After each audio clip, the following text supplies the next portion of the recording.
your source for everything paranormal. Para X. The views expressed and the opinions given by the individual host and their guests do not necessarily reflect those of Para X, its affiliates, or its sponsors.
Merry meet and blessed be, heed the words I call to thee. Honour the old ones in name and deed, hearken not to others' greed. Pray to the moon when she is round, luck with you shall then abound. Respect the earth, the sky, the sea, as you will it, so mote it be. Welcome to Stirring the Cauldron on the Para X Radio Network. And now, here's your host, Marla Brooks.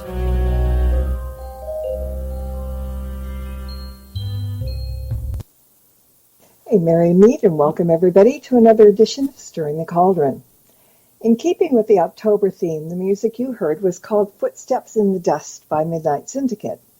And that certainly goes along with my guest tonight, as well as what we're going to be talking about with psychic medium Michael J. Kouri.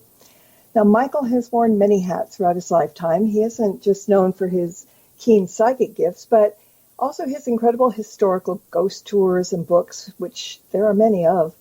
And having literally grown up in the Hollywood entertainment industry, he's worked at some of the most notable motion picture studios and a variety of jobs in front and behind the camera. His abilities have introduced him to work with celebrities, royalty, movie and TV stars, and the general public, as a private psychic medium. He's also a consultant for motion pictures and television and has appeared and lectured on international radio and TV shows and continues to lecture at various conventions all over the world. As I mentioned a minute ago, Michael has written a ton of books, and he and I went and explored a few haunted locations when I was writing my Ghosts of Hollywood series, and I think he's in books 2 and 3. And he also does haunted walking tours as well as ghost tours here in the Los Angeles area. So with Halloween not too far off, I invited Mike to join us tonight and talks about some tales of haunted houses and historical sites that he's visited across the country. And as usual, if you have any questions for Mike, send them to me in the Para X chat room as a private message. And if you're not in the Para X chat room, come on over to paraxradionetwork.com and join us. We really don't bite, I promise you that. All right, Michael, it seems like years since we've hung out, but we're hanging out again tonight. I know. Well, we're going to have to get together and go do some more investigations. I have 9 new books I'm working on at the moment, and I could really use another pair of hands and pair of eyes to check out some haunted places. So we'll have to do that one of these days. Yeah, you're conveniently located. You're one of the very few people that are on the West Coast in the LA area. So, yeah, that'll be fun. Right. All right. Well, we'll have to do that. We will. All right. So I'm in a ghost story kind of mood tonight, but let's start by talking about haunted houses. I mean, okay, in my way of thinking, I think all houses are haunted in the sense that over hundreds and thousands of years, I bet there isn't a location anywhere that hasn't been the scene of some sort of death. And over time, we build houses or commercial buildings on those spots. And so I kind of think that everywhere we live or shop or visit should probably have spirits, whether they're in residence or coming back for a visit or just passing through. So what do you think? Well, that's exactly what I say when I do radio shows and interviews. I always start by saying every part of the earth has a ghost or 2 or 3. And, what's interesting is, as you mentioned in my bio, is that I have met thousands and thousands of people, professionals of all types. I've met popes and presidents and kings and queens and movie stars and average people of life, of all walks of life. And everybody has some kind of a ghost story, even people who think they don't believe in ghosts. When we start talking, if they take time to talk to me, which most people do, because I talk to everybody, and usually when we get around to the subject of ghosts, and people start to hear what ghosts really are, about intuition and how everybody has intuition. We hear mainly about women's intuition, but we guys have it too. Of course we do.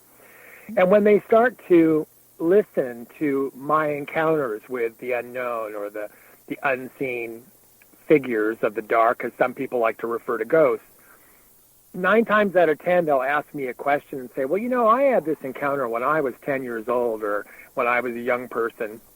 Do you think I encountered a ghost? And 9 times out of 10, I'll say to them, yes, you did.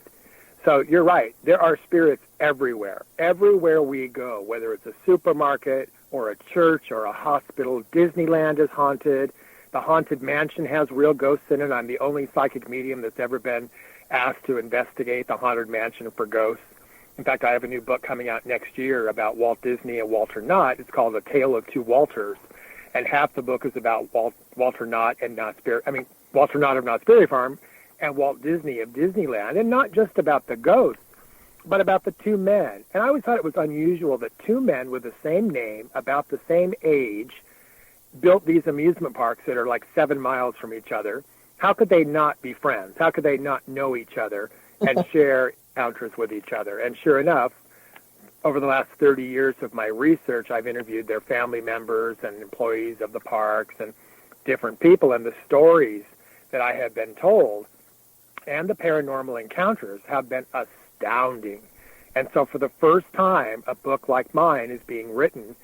Nobody else has ever dared to write a book about ghosts of both of these parks. So I'm really excited about that, and that book will come out in the spring. But everywhere you go has a ghost. Now, haunted doesn't mean evil. That's right. The first thing I want to point out here. So that if people that are religious are listening, I get chastised a lot on radio shows by religious zealots who think that I'm saying that Walt Disney's in hell because he's haunting the earth. But that's not true. Haunting doesn't mean evil. It just means that there's presence. Now, of course, there are good and evil spirits in the world, just like there are good and evil people. But to encounter a real evil spirit is extremely rare. Marley, you and I were talking about this earlier, about some of the haunted houses that we've been in. Yeah. And right away, if you feel something is not right, I don't know about you, but I don't stay. No. I don't want anything that's of the dark. That's not what I do. I'm Catholic. I believe in God. I believe God gave me this gift to help people and to help the spirits move on, to make peace with the memory of their existence so that they can rest in peace. And so I really don't have anything to do with anything that's satanic or evil. If I have a situation like that comes up, I refer them to a shaman or somebody that I know that specializes in that area. Well, that's the right thing to do. But I'm not as dumb as I look. If I feel something wrong, I'm out of there. I don't run. Exactly. I will You'd be stroll surprised. I get calls all the time from people that have had fundamentalist Christians come and exorcise their house. and they don't know what they're doing, and they rile up the spirits, and they make the haunting worse. And I usually when I get calls like that, I tell the people, I'm sorry, I can't help you. I have to refer you to someone else, because who knows what they did? Who knows what kind of prayers or incantations they've used or made up, and they've angered the spirits even more. Yeah. So spirits are like people. Most of the spirits that haunt the earth are people who have died and they don't know they're dead. Now, I say that, and your listeners are probably thinking, well, how could you not know you're dead? But think about it. You're no longer living. Your electrical circuits are all diminished. They're out. You have no brain. You have no skeletal structure. You have no skin. And so all you're left with are the memories, the esoteric energy of what you were or who you were in your last life. And I'm like a walking antenna. When I'm in an area that's highly energized with this electromagnetic energy, the spirits actually appear to me. I can see them, and I can communicate with them. Sometimes, not always. Not all spirits will acknowledge that I can see them. But when they do, 9 times out of 10, they ask me if they're in hell, or they ask me where they are. They don't understand why they can't communicate with their family members. And many times family members are afraid of them because they're taught that, all spirits are evil, which is ridiculous, because obviously if your loving mother, who changed your dirty diapers when you were a baby and raised you, if she passes away, she's going to come back, but she's not really coming back. She's just appearing to you, maybe to say goodbye, or to let you know she loves you, or to give you some kind of a message before she moves on to wherever it is we go after we die. Mm-hmm. And some people believe that's purgatory, and some people believe it's the other side. Whatever name you want to give it, it really is another dimension in time. It is. I'm getting off on a tangent here, but I know you wanted to talk about Well, yeah, we've got a lot to talk about, but it just made me crack up because you said, that you're like a magnet and they're attracted to you. And I'm pretty sure you might remember this, but first time you walked into my house, you kind of ducked and said, it's like Grand Central Station in here. I did. Oh, yeah. You had so many spirits going in and out of your house. I know. Cracked me up, though. You are a conductor of spirits. You call yourself a witch, but you're actually very much a medium. Well, and I've always felt that. And, even though mediums are different, there's different types of mediums. Some people are audible, which means we can hear spirit. Right. Yep. Some people can hear and communicate. Some people can only hear or communicate. They can't do both. Some people can see into the past, and some people can see into the future. And some mediums can't do either of those things. They have one gift or the other. I think you remember I was telling you that I was part of a study of psychic children at UCLA under the direction of Dr. Thelma Moss when I was 14 years old. And I went to Catholic school, and I had a Catholic nun that introduced me to Thelma. She was going to UCLA and taking classes in psychology. And as an elective, she took a class in parapsychology. And I was hit by a car as a little boy, and I started to see colors around people. And, of course, today we know those are auras, but in those days, I didn't know what an aura was. I had never heard that word before. And it was scary. When I saw spirits, it was kind of a scary thing. They didn't appear with their heads chopped off or anything like that, but it was just frightening to me to see these transparent beings. And they would tell me things, and the things they told me came true. Now, they didn't tell me that, neighbors were going to be killed in a car accident, but like we had a neighbor lady who was in her 50s and never had a child. We used to take her to church, and I had a dream that she wasn't available to go to church one day because she was in the hospital and she was pregnant. So we drove to her house and went to pick her up, and I knocked on the door, and she didn't come. And my mom says, well, come on, let's just go. And later that afternoon, my mom called, and her sister answered the phone and said, oh, she's in the hospital. And we said, well, what's wrong with her? And she said, you're not going to believe this, but she's pregnant. And that was what my dream was. Well, in the dream, one of the spirits told me the woman was going to have a child. And everybody was just shocked because they didn't think she could, and she was in her 50s. And that was unheard of at that time. So it was more beautiful things than scary things. But the frightening part for me was being a little boy and seeing these spirits of animals and people and not understanding who they were or why they were there. So thank God I was introduced to Thelma Moss. She was fascinated with my abilities. She invited me to take part in the study. And it wasn't like years of study. It was a few sessions. But I learned enough that I was invited to hang out with her team of investigators, and she started taking me on paranormal investigations. And by then I was about 16. And the rest is history. I've been investigating ever since. So today, and I'm now in my 50s, I've literally investigated thousands of haunted sites, or so-called haunted sites. Many of them are historical, which explains why they're haunted, because of the things that have happened there that have caused the energy to remain on the sites. Like, one of my most interesting investigations was at Mount Vernon, the home of George Washington. And I can't tell you that George Washington is still there, but many of the slaves that worked for him are still on the property. And I can feel them, and I can hear them and see them. Sometimes I can see them, sometimes I just hear them. But another place that's very interesting for me is Valley Forge and Gettysburg. And you don't have to be a psychic medium to go to those places. When you walk onto that property, you walk on those battlefields, you feel the energy of the history of the past. It's just, the ground is just absorbed by that history. Mm-hmm. And it's just a fascinating thing. Have you been to either of those places, Marla?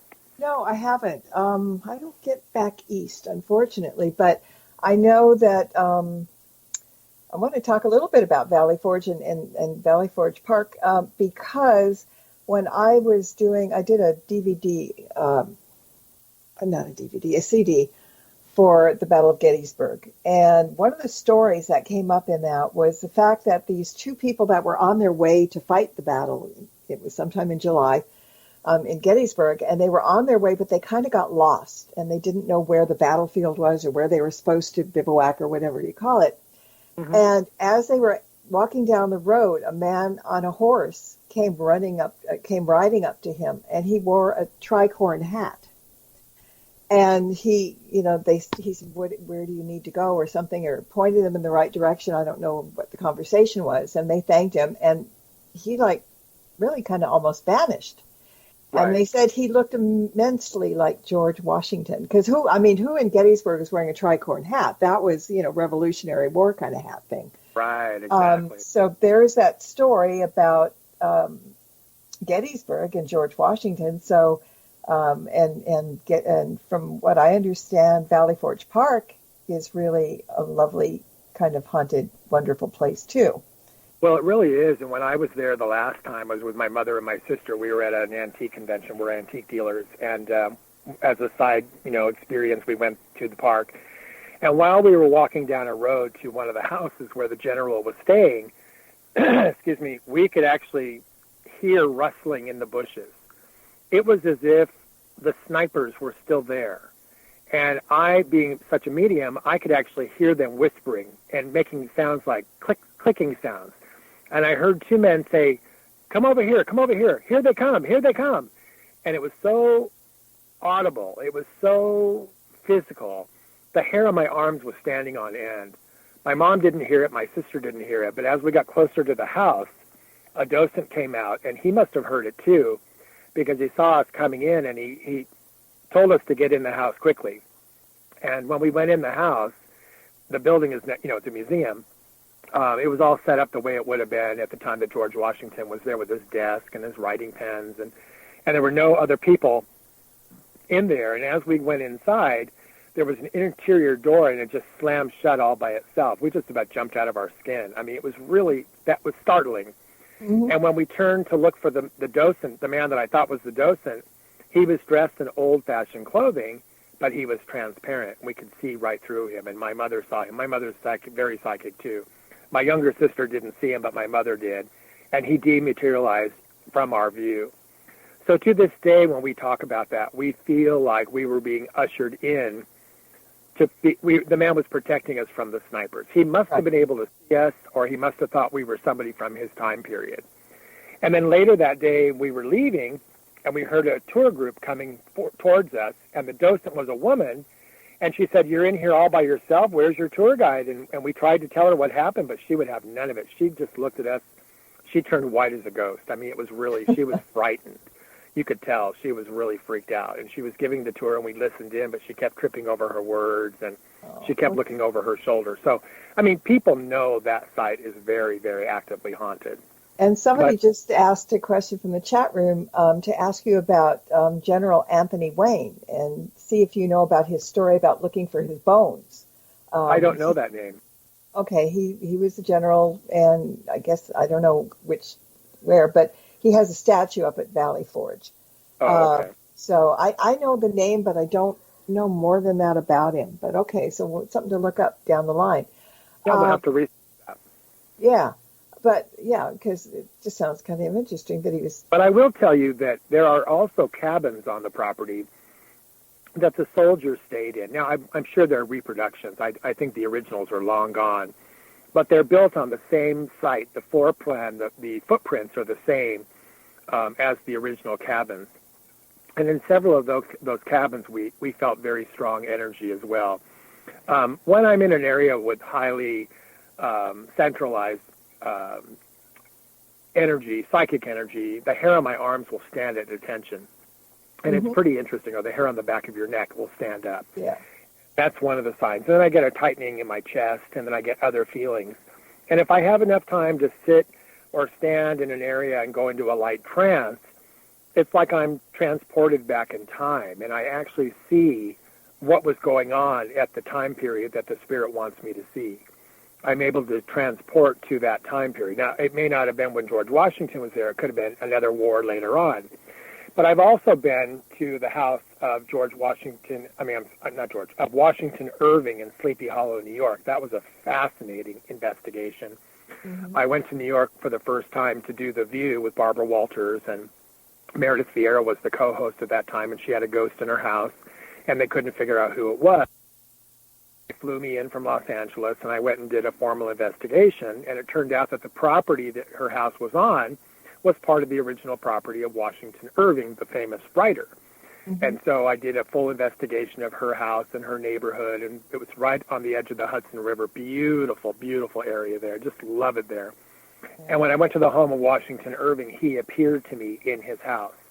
And I had an out-of-body experience, and I was given a private tour with a docent, a local docent from the area, and a historian. And we had a group out-of-body experience, which is a very rare thing. But in the out-of-body experience, we were all taken back in time to the life of Washington Irving, and they were having a party in the house. We could hear the music. We could smell the food. We could hear the wine glasses clicking together. There's more to the story, which I'm writing in a book, but it was a fascinating experience.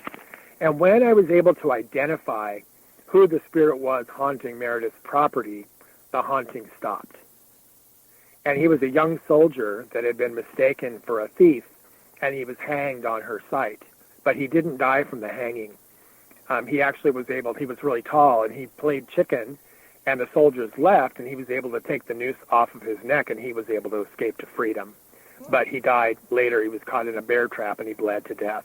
Oh, And it was really a sad story. But that's terrible, you know. It was terrible. And I did a seance in her dining room, and the seance lasted about 7 hours. Of course, on the show, they only show you like 5 minutes of it, but we had so much manifestation happen in her house. There was a rocking chair, a child shaker rocking chair sitting on the floor, and it started rocking back and forth very slowly. And it rocked like that for the entire 3 hours that we were in the room. Wow. Of course, they never showed that on camera, which they should have, because it was phenomenal. And it turned out later it was Meredith's father's rocking chair. He had since passed away, but the rocking chair was his, and I described him, but he appeared to us as a child.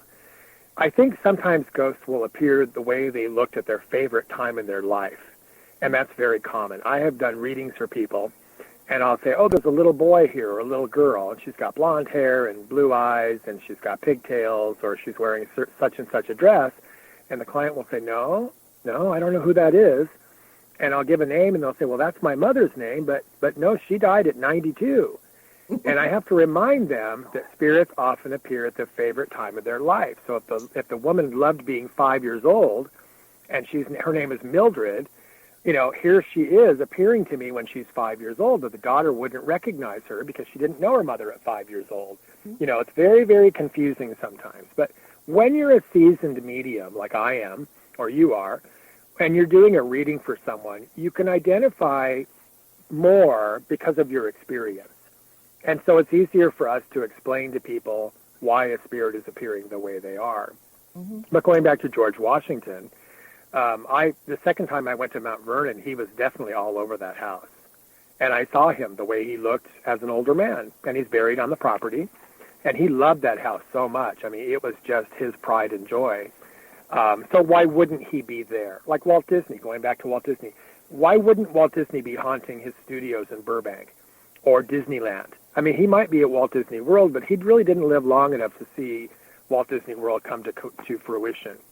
But he is in the firehouse, his private apartment. I did a seance up there with his nephew Roy Disney Jr. and Ray Bradbury. Back in the 80s, we were taken there, and we went upstairs, and we were in the apartment, and I did an informal seance. I call it a communication circle, but it was really interesting to do that. I wrote about that in my book called The Ghost of Walt Disney and Me, which is now my #1 best-selling book of all time. It's an unauthorized biography of Walt Disney, but I wrote it because I had worked at the studios, and I always felt his presence on the property and in his office. And when I went to Disneyland, I always saw him looking out the window of the firehouse. Yep. And he would tell me things about his life and about his wife and family. In later years, I met his wife. I sold her a dollhouse. I used to build dollhouses in miniatures. And we became friends. And then when I decided to start writing, I decided to write a book about him. And I asked her questions about him. And she told me all kinds of interesting things about her husband. He was into the occult. He wasn't, into satanic worship, but he was fascinated with astrology. He loved haunted houses. In fact, when he was planning Disneyland, he had said from the get-go, I want a haunted house in my park. And originally, the Haunted Mansion was supposed to be on Main Street. But it got pushed back and pushed back and pushed back, and eventually New Orleans Square was created, and that's where they decided to put it. But there's so many interesting stories about Walt and his life. And when I was writing my book, here in my house in the San Gabriel Valley, I would hear him, and I would smell cigarettes, and I don't smoke. Nobody in my house smokes. And I would hear him, and I could smell his cigarettes, and I would feel like he'd be over my shoulder, and sometimes I'd hear a giggle. And I knew he was reading things that I was writing. But I interviewed over 375 people who actually knew Walt in their life, including movie stars like Julie Andrews and Dick Van Dyke and Annette Funicello and Haley Mills, and I interviewed people that worked with him. His right-hand man at the studios was Mark Davis, and his wife Alice. Alice designed all the clothing for the dolls in It's a Small World and Pirates of the Caribbean. In fact, she's still alive, and we're still really good friends. And when I finished my book, I dedicated my book to Mark and Alice Davis because they helped me so much by introducing me to more people who were afraid to talk to me until Mark said to them, look, Michael's a normal guy. He's a historian. He's not just a psychic. He doesn't want ghost stories. He just wants to know more about Walt. And people just poured their hearts out to me and shared their stories with Walt. But the interesting thing was, remember at the beginning of this conversation, I told you that most people, even people that doubt that ghosts are real, when they started talking to me about Walt Disney and they heard me talk about some of the things in my own history with him, I guess we bonded because people started telling me ghost stories. Walt would appear to them right after he died. And these are people that would have never admitted to believing in ghosts, but they all had ghost stories related to Walt. And it was fascinating. So right, that's I'm going to jump in right now because we've got to take a break in a couple of minutes, but there's 2 questions from the chat room I'd like to take. Okay. First one, you were talking about different planes of existences, and she said she hears that a lot, that there's a different plane of existence or such once we're only spirit, and she'd like to know how we know that, because no spirit probably has ever told anyone that, have they? Yes, I've had spirits tell me about the different incarnations, the different dimensions. There are several dimensions on the other side. I think that heaven, for example, is a dimension. I don't think you get there when you die immediately like, religious people tell us, or I was taught as a Catholic child. I believe that you have to learn lessons, and I do believe in reincarnation. It's logical to me. It makes a lot of sense. Yeah. And many times the spirits that I communicate with, I'll ask them questions. Well, what is it like over there? What was death like? What happened when you died? Excuse me. And they'll describe their experiences. Not everybody sees a light. In fact, the light is kind of a myth. Some people see a great light, but most people don't, that I've encountered. Many people just close their eyes and they go into sleep and they just drift off. And when they open their eyes, they're in another time. They can see loved ones and they can see animals that they knew. or animals they didn't know. I've even had spirits tell me they've seen dinosaurs. So I do know that they can travel in between different dimensions of time. Okay. And scientists are now coming to grips with that, and we're learning more and more about inner dimensions and, the wormholes in outer space. That all has to do with the different dimensions. Exactly. All right, the second question goes back to when you were talking about people appearing at the age that they want to, that they were most comfortable in. He said, is that the same way we appear in heaven, our favorite age? I would say yes to that. Okay. I would say yes to that. I have died in this lifetime twice and come back. And the first time I died, I went to a heavenly place, and I really didn't want to come back, but I was told I had to go back. It wasn't my time. And the people that I saw were people that I knew in my lifetime, but they weren't the age that they were when I knew them. Some of them were younger. I saw Mae West. I saw Rudolph Valentino, and I didn't know Rudolph Valentino, but I knew Mae West. I was her medium when I was a young boy, and she looked a lot younger. I had met Cary Grant, and he was there, and he looked younger. I saw my grandmother, and she died in her 70s, and she looked like she was in her 50s. So I do believe that when you're in the heavenly state, you choose the age you want to appear as, and that's how you appear. Yeah. And I also, we'll got to go to break in 1 second, but I also think, too, and correct me if I'm wrong, that when some spirits come down back to Earth to communicate with a relative or a loved one, they will come back in the form of looking the way the loved one would recognize them. Yes, that's true. And they can change their look. Yeah. It's almost like, I hate to use this term because I call this a Star Trek term, but it's almost like they're shapeshifters. Mm-hmm. They can change the way they look. Now, if you were a woman, they're not going to appear like a man, but right. Maybe they would. If they were a cross-dresser, that's possible that they could. But usually, well, you laugh, but it happens. No, it makes sense. That's why I was laughing. It really happens. I've had many spirits appear, and for example, I did a reading for a woman last week, and she was looking for her father. And when the spirit came in, he was dressed like a woman, and he looked like a woman. And I always interview the spirits before I communicate with them to make sure I have the right people, the right spirits for the right clients. Right. And he kept saying that his name was Susan, but I was looking for Jerry. And then he wouldn't tell me. And I finally said to this woman, I said, well, it's the strangest thing, but I see a man who's dressed like a woman. And she goes, oh, that could be my dad. And I said, well, he's telling me his name is Susan. She goes, yep, that's him. Nice. I was astounded. We're going to take a short break. And when we come back, we'll be talking about more haunted houses and one good seance that we're definitely going to talk about. So we'll be right back. Hang in. Don't go away. There's more Stirring the Cauldron with Marla Brooks right after these important messages. Rat, where are you going? I'm going back to the paranormal view, back where I belong. Please, take me with you. No, I'm through with everything here. I want to see if there's something left in life I haven't explored. Do you know what I'm talking about? Oh, Rat, don't run to them. They talk about ghosts and hauntings, UFOs, and all kind of supernatural scary stuff. You'll never understand, will you, Scarlet? No. Well, that's your misfortune. Rat, if you go, where shall I go? What shall I do? Frankly, my dear. Line. Oh, you gotta be kidding. That's the Paranormal View with your host, Henry Foister, Jeffrey Gould, and Barbara Duncan.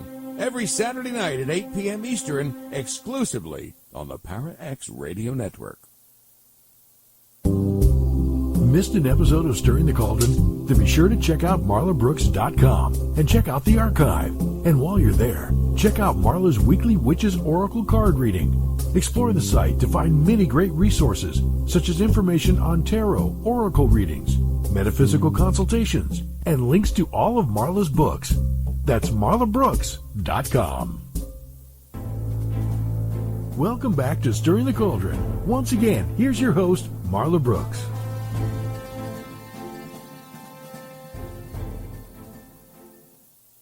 And like the man said, welcome back. I'm here with medium Michael J. Kouri.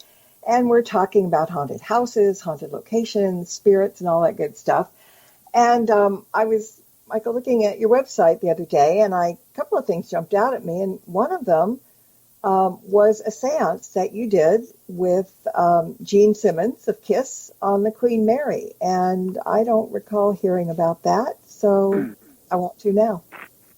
Well, that was a very interesting encounter. I had some major surgery on my foot, and I was home. I was reclining or resting, and I was watching TV, endless TV, and at that time I had cable, so I was watching boring shows, and this quirky show came on called Gene Simmons' Family Jewels, and I watched a couple episodes of it. It was it must have been like a, what do they call that when they show, the same show for hours and hours and hours?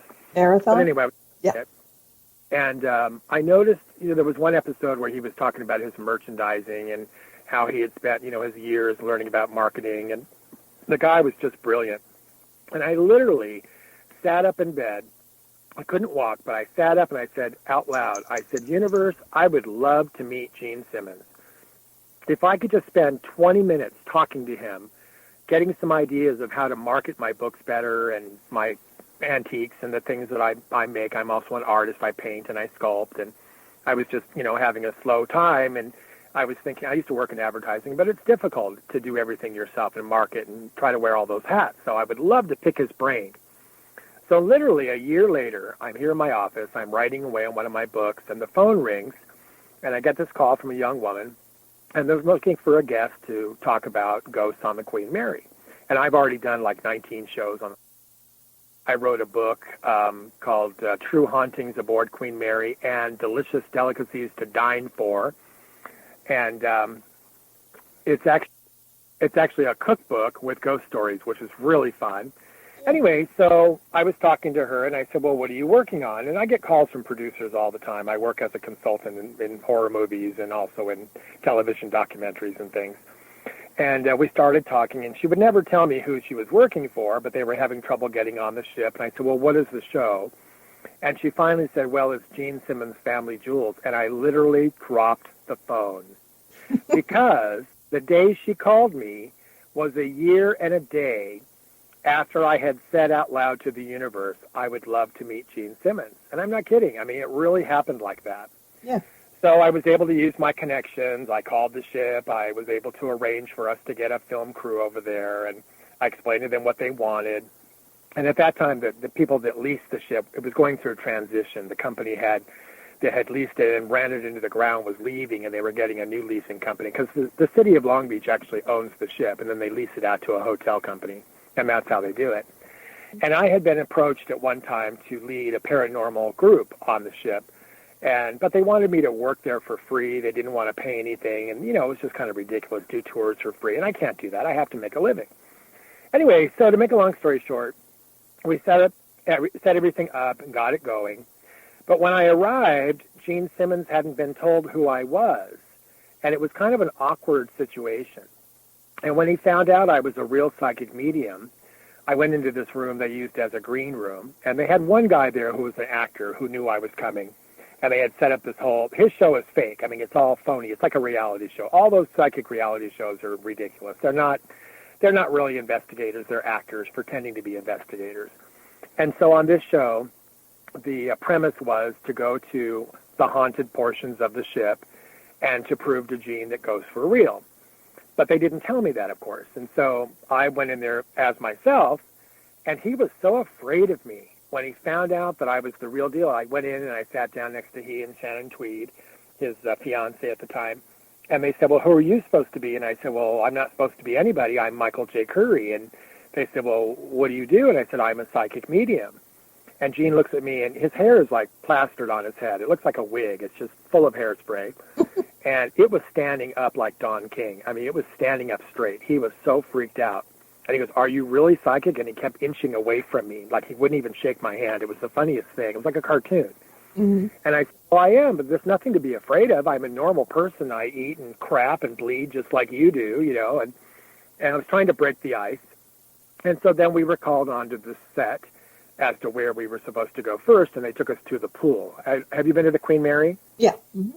Oh, you know about the haunted pool and all of yes, that? Yes, I do. Yes. Well, unfortunately, they added special effects. They brought in fog machines, and they had wet footprints appear, and they had, a sound of a woman crying or splashing or whatever, and it kind of ruined it. And while they were using their special effects and setting up their cameras, the real ghost kept making his presence known. The story is that a woman drowned in that pool, but in reality, nobody ever drowned in that pool, because the pool they take you to on the ship was the third-class swimming pool. There was first, second, and third class, and the other pools are gone now. They've been removed to make room for more rooms to rent out, and banquet rooms and things. But so the pool they take you to wasn't even where anybody ever drowned. But there was a man who had raped women in the dressing rooms behind the slide area. And I have seen him several times, and he's trapped there. He just can't seem to leave. And so while they were using their special effects, the ghost kept coming out and fooling around with the machinery. And we ended up doing 32 takes in that room. And it was hot, and we were sweating, and there was no air, and there was no food, and it was late at night, and everybody was ornery, and it was just getting, worse and worse and worse. So it was really not a great experience. But later on in the series, if you watch it, the episode is called Scaredy Cats, and I believe it's on A&E. I think you can find it on YouTube. But I did a seance in one of the rooms, and Gene's father came through and gave us messages. And Gene was really freaked out. I mean, he couldn't believe that it was really his father, but his fiancée, Shannon, kept saying, well, it has to be him. There's no way Michael could know these things to tell you. And the father had been Polish. And the father spoke to me in Polish and gave me words to say, and I don't speak Polish. I'm American. I only speak English. And so, unfortunately, they don't show everything that happened. It's how these shows are. But what they did show was pretty interesting stuff, and you get the gist. The one thing they did, though, to me that I did not like was when I got there, they had me fill out a form and write down my name, Michael J. Kouri, and my title, which is Parapsychological Investigator. And when the show aired, they spelled my last name C-U-R-R-Y instead of K-O-U-R-I. It was really stupid. Well, you laugh, but it's not very good for me because do you know why I'm laughing? I hope to get more work from those shows. They don't pay me very much money, and so you hope that they'll take you seriously. And they didn't take me seriously, and they interjected jokes, and they asked if I watched the show, and they did really stupid stuff, which a lot of these reality shows do that to good psychic mediums, and they shouldn't do that. They try to make us look bad. And when you're really legit and you really get positive information, they should make you shine because you are the real deal. And we get really tired of doing these crummy shows where they just make us look like fools. It's just, even The View did that to me. The View added laugh tracks to my investigation to make me look like an idiot. And it was in the summertime, and I was sweating profusely, and they wouldn't give me a Kleenex or anything to wipe my brow, and it was awful. They just treat us like crap, and it's really a shame. But, unfortunately for them, when I write my book, I tell the real story, and most of my fans believe the book, and so, they understand that these shows are fake, and that's why they get a bad rap, because they don't show us in the light that we really work in, and our fans know what we do, and they like us and respect us. And fans get mad. They get really mad at these shows for playing those antics and doing those things to us. And the reason I giggled when you said the Kouri part of that was that you've said your name twice in the last few minutes. And both times when you said your name, I know how to spell your name. I've known you for 100 years. But every time you said that, in my head, I saw C-U-R-R-Y. Well, that's because it's the most common type of spelling, and it's Irish. But my last name is actually Lebanese. My dad was Lebanese American, so it's different. And when I'm on, when I set up my website and we did the meta tags, we set it up in such a way that if you type in my name wrong, you'll still get my icyghost.com website. Oh, that's cool. Still comes up because the guy that helped me with my website, he said, your name is people are going to think it's C-U-R-R-Y. So I know, or C-U-R-I-E. That's another common spelling for Kouri. Yeah, well, I know how to spell your name, and that was so weird that I saw that spelling. Well, it's not. You're a medium. Hello, Yeah. Maybe you saw my Irish cousin or something, Yeah, exactly. About my background is I do have some Irish blood. My mother her father was born in Denmark, and her mother was a Lincoln. So I'm related to Abraham Lincoln on my mother's side. And then my father's family, they were both from Lebanon. My father was born here, but his parents were both born in Lebanon. So I'm really a Heinz 57, but we've done our ancestry stuff, and we've got Native American, we've got Cherokee Indian, and we've got English and Irish, and there might even be some black mixed in there. It doesn't really matter. I just call myself Heinz 57. But I've had people come up to me and ask if I'm German or ask if I'm Irish, because I don't look Lebanese at all. I'm one of the only members of my family that doesn't look Arabic. So, but I'm a very good cook. I make all kinds of Arabic food, and Oh, yum. Okay. I love all that stuff. So it's really now you're fun. going to make me hungry. Stop it. You made what? I said, now you're going to make me hungry, so stop it. Oh well, I'll have to make you some Arabic food. We'll do Yes, that. you will. Yes, absolutely. Oh, good. I love it. I love it. I love it. Or I'll take you to a haunted Lebanese restaurant here in Pasadena that I know of. Oh, cool. Even better. All right. Really? We'll do that. We'll do Yeah, that. it'd be fun. Okay, so we have kind of a little bit of time. Well, you wanted to talk about Chinatown. I thought it'd be fun to talk about that. I wrote a book last year called Historical Hauntings of Olvera Street and Old Chinatown. Yeah. Because no books had ever been written about that area. I love history as well as ghosts, and I've always been fascinated with American history. In fact, in my book, Haunted Houses of Pasadena, and I'm working on my sequel of that book now, and my ghost tours, when you take a ghost tour with me, you don't just learn about haunted houses. You get to go inside of the buildings. I take you inside, and we talk to people that work in some of the shops, if they're, retail buildings or whatever, and you get to hear their stories of ghosts that they've encountered. And you learn about the local history. You learn about the people who lived there before, the Native Americans and the people that settled the community and why they came and their hardships, because you have to have an understanding as to why the sites are haunted, why the energy is still there, what has happened there. And I think that's a very important part. When I started, before I started doing my tours 20 years ago, I had traveled, all over the world pretty much, and I've traveled to other states and been on ghost tours in Savannah and Atlanta and Florida and Cocoa Beach and Maine and New Hampshire and Boston and on and Washington, D.C. and stuff. But the tours were boring. They took you to a historical place. You stood out in front and they told you a story. You never got to go inside. You never got to meet any people that had experiences. And I used to always say, if I ever did a tour, I would do my tours very different. I'd want people to really learn about the history, to be immersed into the experience. And so when you come on my ghost tours, the theme is that you're on a paranormal investigation with me. I'm the lead investigator, and you're my assistant. I even bring tools. I bring pendulums and dowsing rods, and I teach people how to use those tools. On some of the tours, you learn how to talk to spirits. Some of the tours include dinner at a haunted restaurant. You get a mini reading with me during the meal. I mean, it's a really immersed experience. It's not like other tours at all. In fact, I've been told my tours are the best tours in Los Angeles. But I do tours in Alcatraz, and I do tours in the Bay Area and Gettysburg and, all over the place. But I started going to Olvera Street in Chinatown to do investigations. And, of course, everybody knows about the Avila Adobe, which is the oldest house that's still standing and open as a museum.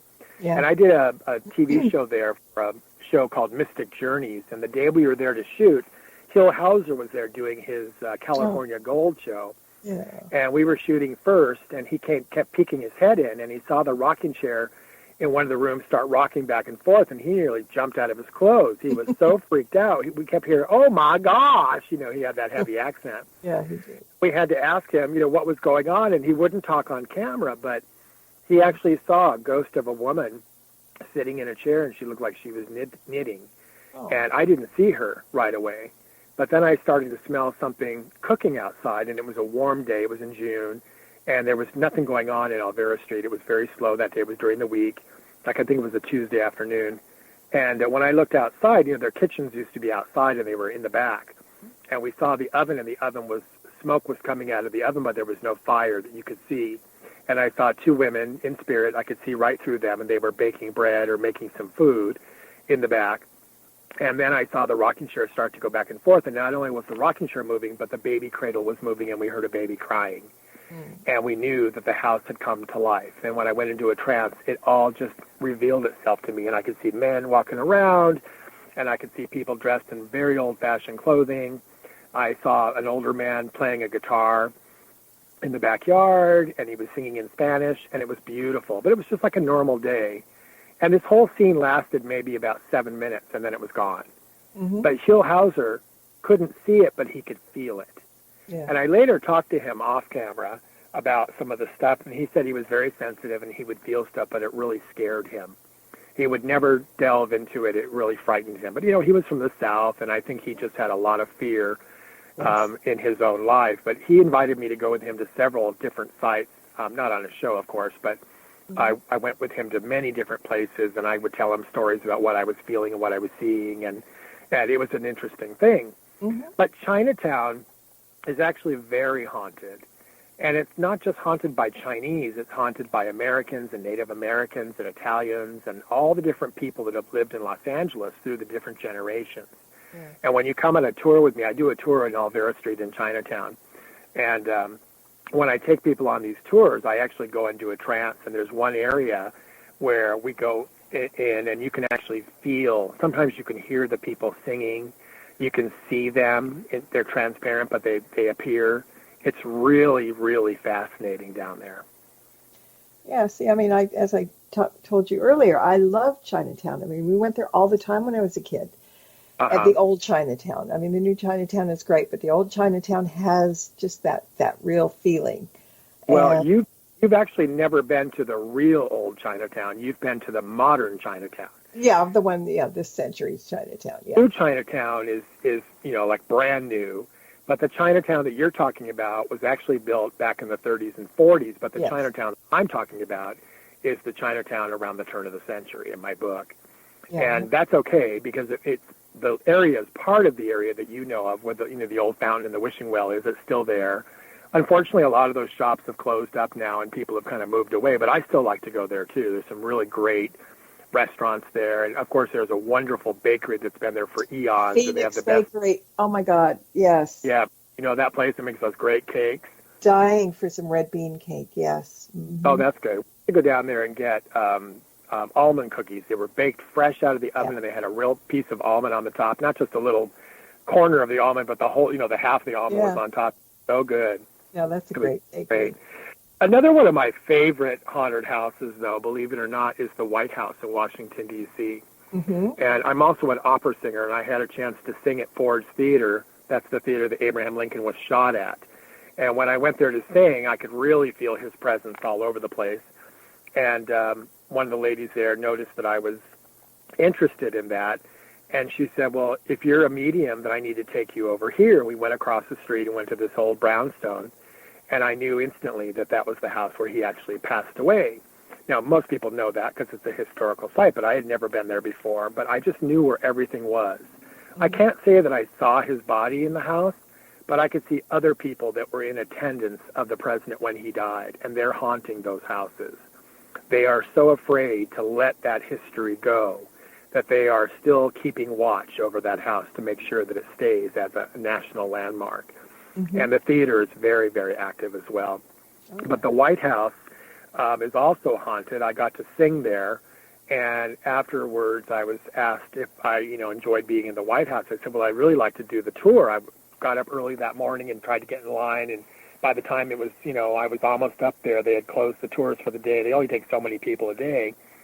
And one of the gals that was there, she says, well, you just had dinner in the White House and you just sang in the ballroom. What more do you want? I said, can't I just be a tourist for a change instead of being a celebrity guest? And she laughed, So Mrs. Gore was there at the time, and she asked, well, what would you like to see? And I said, well, I'd love to see Abraham Lincoln's bedroom.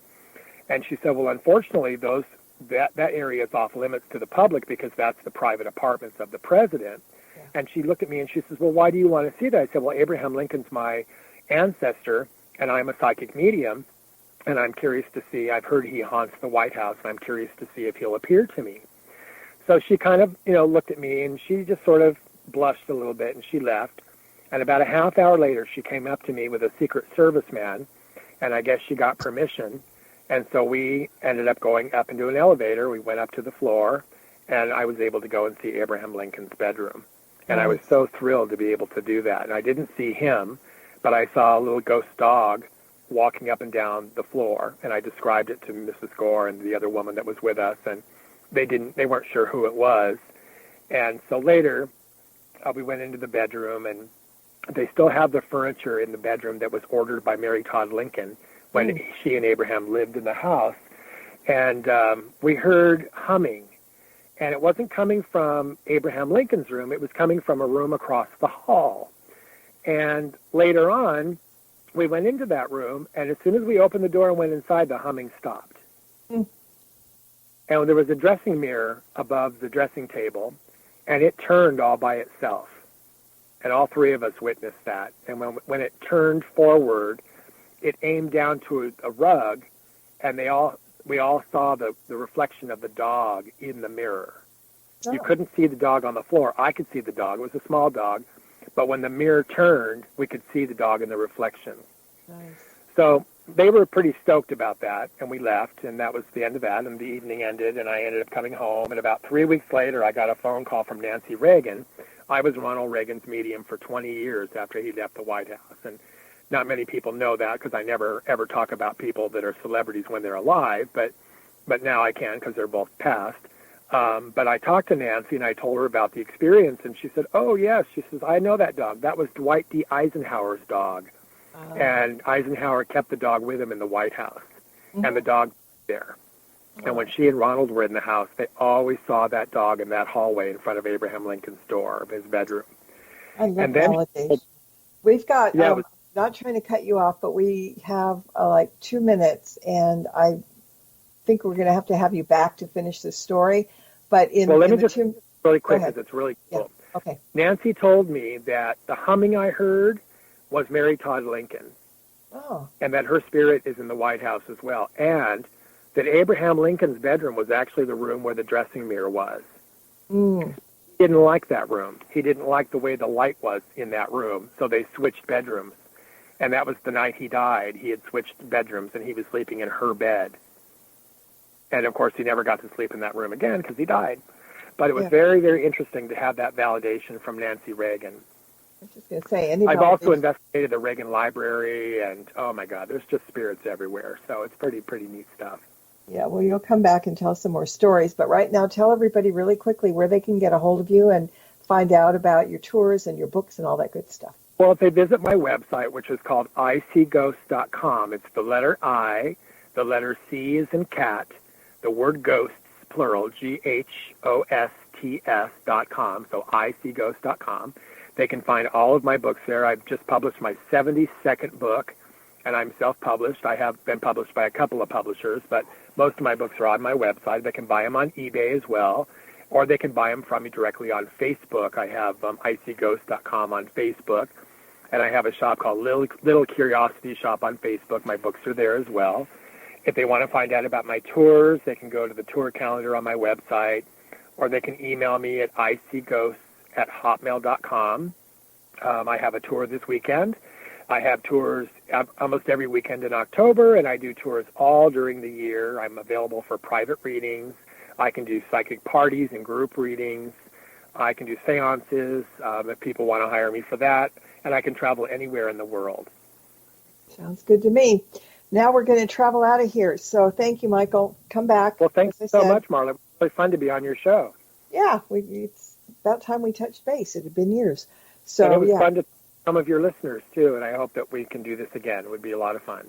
We can, and I want to thank those listeners for listening in tonight. And until next time, everybody, blessed be, and merry meet again. Good night. Take care. Happy Halloween.